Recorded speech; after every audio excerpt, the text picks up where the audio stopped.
Last Saturday night, you had UFC158 Montreal, Canada. We're doing a little post-show. I'm your host, Christopher Thompson. Let's get into the three fights that I'll run down. First fight being Marquardt versus Ellenberger. This fight coming in there. Went Canada as expected, except for the knockout. I didn't see a knockout coming. I didn't see Ellenberger winning the fight. Pretty vicious knockout. Of course, Marquardt kind of fought off the decision there at the end. He didn't agree with the stoppage, which you could tell he was out cold if you was watching the fight. So it's going to have some good results for Ellenberger to improve his position in the 170 class. Don't know where Marquardt to go from here.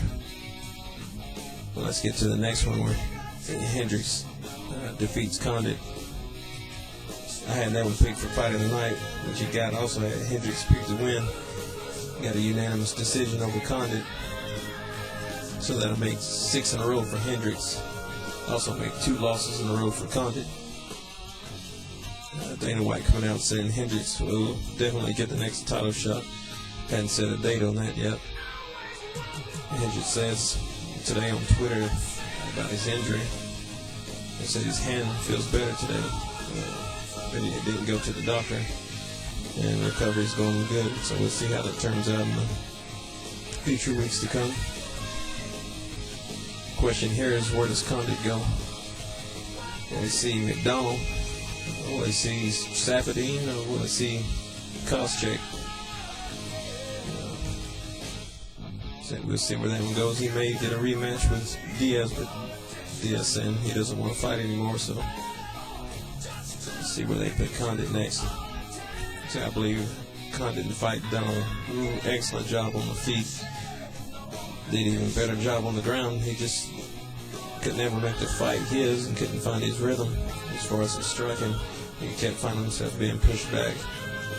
He did have success in the fight with some striking, but Hendricks kind of baited him in, and so he could get the takedown. Condit would throw the knee, Hendricks would grab that knee and take him down to the mat, which set his position up to make his wrestling effective in the fight, keep a top position. And Hendricks was tricky from the bottom. He kept standing up. So I think he did a really good job of that, of fighting back. He just couldn't make the fight his. So hats off to Hendricks for making a good game plan and coming out and executing it well. So we move on to Diaz and GSP. GSP defends another title here. Takes a unanimous decision, winning all rounds on the card. So that puts Diaz down with 2 losses in a row, losing to Condit and GSP. He's claiming at the press conference that he wants a rematch with GSP, and his game was off that night. And he claims he can still beat him. I just don't see that happening. He could have done better in the fight. I think it was the first 2 rounds he fought really poor. He came out and didn't look like the Diaz that I'm used to seeing. Didn't really strike or trying to implement the clinch in his usual annex in the first round. Seemed to be more action between the rounds from him with the slapping in, a little smack talk. Trying to get GSP fired up, trying to get GSP more or less off his game. He said at the press conference that a slap, it wasn't intentional. He was just trying to frustrate his opponent by slapping in his direction when actually trying to make contact.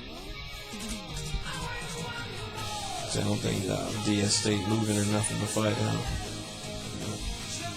The positions that he did get, he got taken to the ground and rolling for the knee bars and different positions that he claims that GSP knew about ahead of the fight.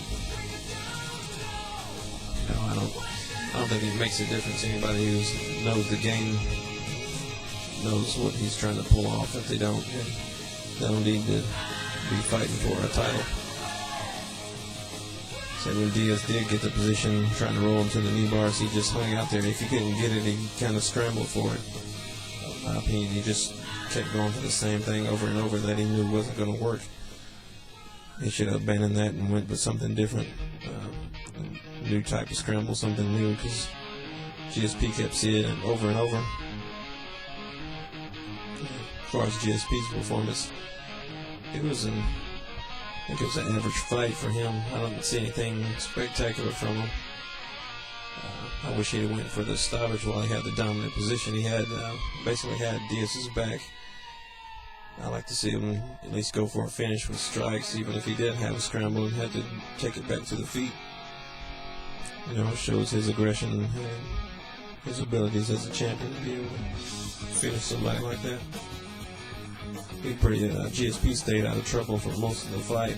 There was a moment where Diaz had some success and strikes with him. GSP seemed to be a little flustered by that, and he wanted to go back to the ground. Between rounds, his corner was telling him to keep it on the ground. They didn't want him to strike with Diaz. I guess they were fearing a knockout or injury or something like that. So GSP striking now, it was average.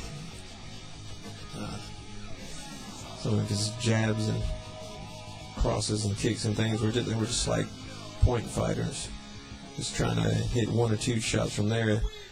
I didn't see a whole lot of combinations put together. He would land a jab, and a really good jab, but that's the only thing that he would land. He wouldn't try and follow up on the jab with the cross or kicks or anything. It was just like he was giving them little one shots here and there.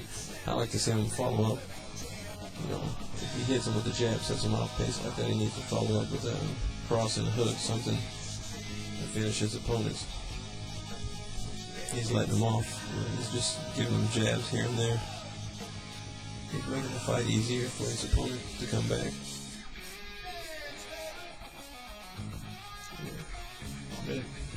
See GSP pull that one out. Said he'll go on to meet Hendricks in the next fight. Like I said, there weren't any dates set for the GSP versus Hendricks fight.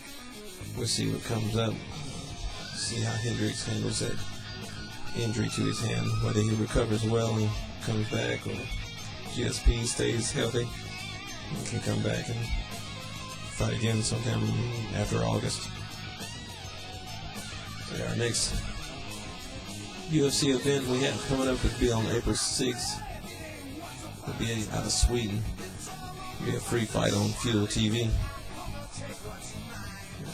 Headlining the card will be Alexander Gustafsson versus Gegard Mousasi.